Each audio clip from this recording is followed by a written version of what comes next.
Hey everyone, welcome to another episode of After Credits. I'm the host of the Most Iron Bartender. With me is the man, and that was mine, Daniel. I haven't been enough of these since the start of the year, so it's good to be back. Let's see, what did you miss? Annihilation, and you missed Death Wish. But now, you came back for the glorious, long-awaited Strangers 2. 10 years in the making. Pray at Night. God, this is a plate of ass. This is fucking shit. If what you said earlier is, the sole reasoning, and that it's frustrating to see these characters go out in this film, then yes, I 100% agree with you, because hey, I see a gun.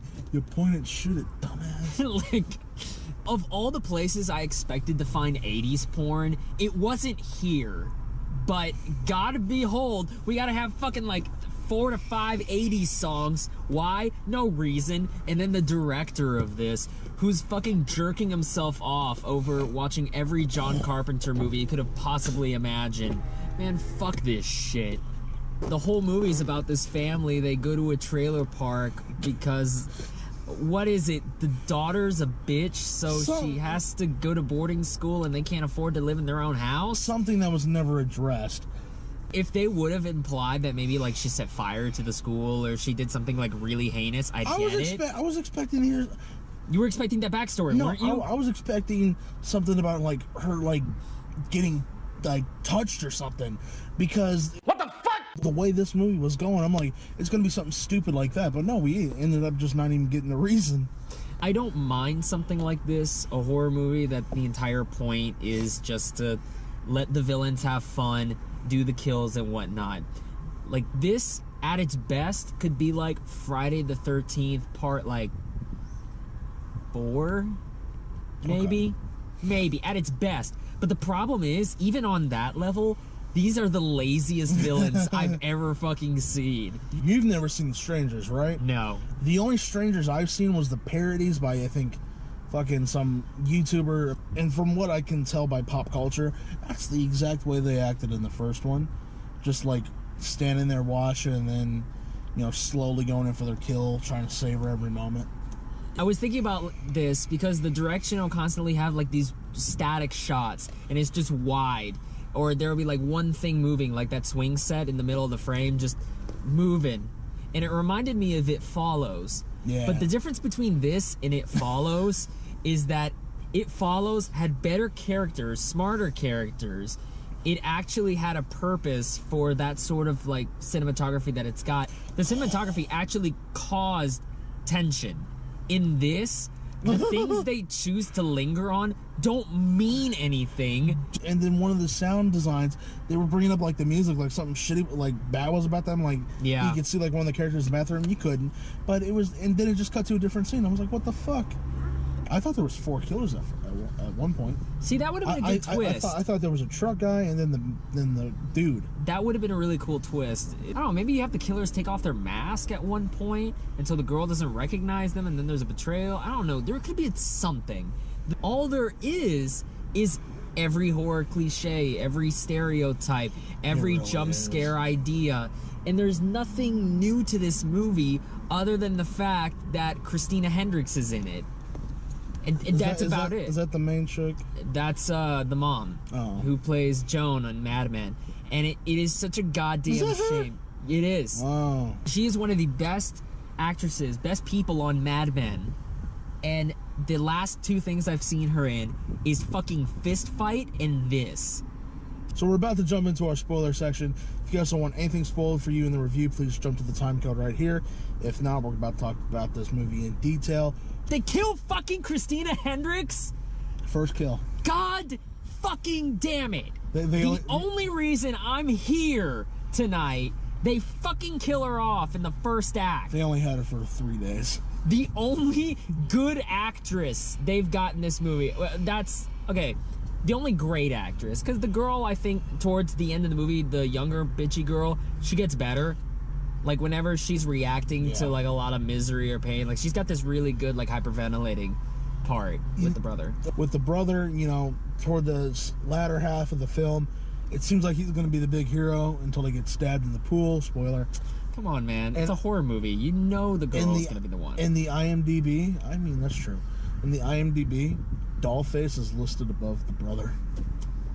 Well, I figured it was based off of, like, star power. That's why they had Christina Hendricks build first. I didn't know there was a brother. Whenever you would watch the trailer for this, did you see that brother at all? I'll be 110% honest.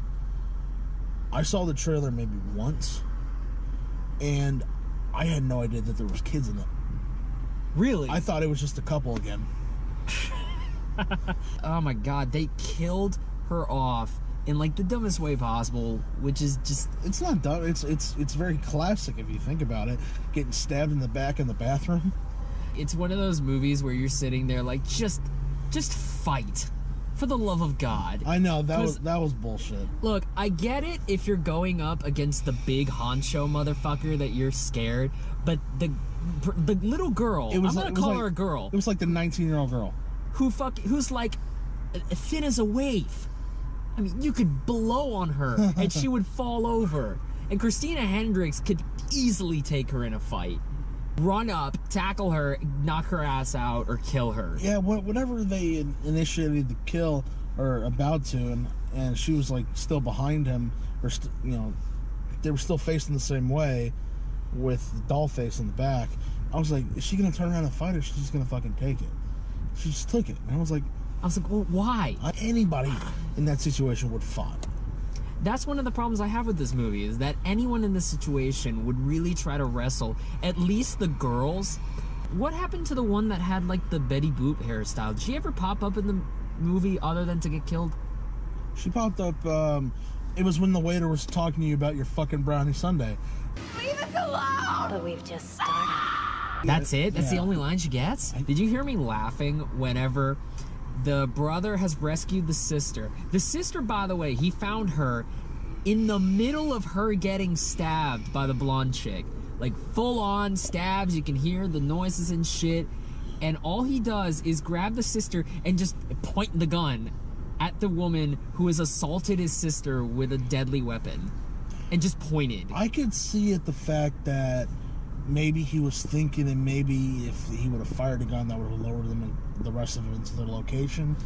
But that's giving them credit of them having brains. Yeah, that's... I'll be 100% real. That's where I went to.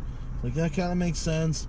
But at the same end of the fucking day, you have 6 bullets, just 3 people. There's no reason for him not to do that. He could have killed them all with the single load of that revolver. Well, all of them except for fucking Jason Voorhees over here, who survives God knows what they throw at him in the most ridiculous shit. He keeps ramming the police cruiser. She walks out, like, walks towards him. He's still ramming as she's walking in front of him. Nobody in this movie has any peripheral vision. They're wearing masks. It doesn't matter. The fucking characters that are not wearing masks don't realize when somebody's, like, right the fuck behind them 80% of the time, or to their side. Like, it's ridiculous. When they're hiding behind a fucking tree, yeah, I can see that. They're not hiding behind a fucking tree, though. They're Dollface was toward the end. Whenever she, at the end with the police cruiser. Yeah. The police guy. The girl is standing here. The police guy's here. Dollface comes around the side. You're telling me the chick that's looking this way for anyone trying to get killed can't see the chick in blonde hair? I wasn't talking about that one. I was talking about, like, a minute before that. So she throws the lighter into the gasoline, blowing up the cop cruiser and sending fireball into the truck. It looks like both the cars exploded, which they didn't.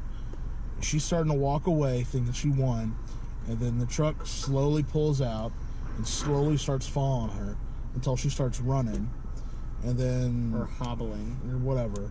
Sees the bridge and tries to get over it for some god-awful reason.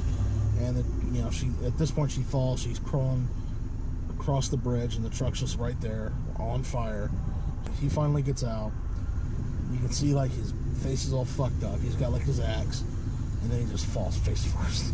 Yeah. And then we cut to this new family, He was driving along, and then kids. Wait, wasn't it the kid's baseball friend from earlier in the movie? I don't fucking know. Those kids were on screen for 15 seconds at most. Well, that was enough for the movie to justify why there would be a baseball bat in the back of her truck. I figured there was a connection there, man. Maybe. Who knows? I'm trying to give this movie credit, goddammit. Who knows? The mom stops, and she's like, oh my god. And then she starts, oh fuck. She gets back in her car, and then you fucking see Sack guy coming at her again. And then she jumps into the bed of the truck, and he jumps on, trying to, you know, swing his axe at her, trying to get her. And then she cracks on the head with a baseball bat.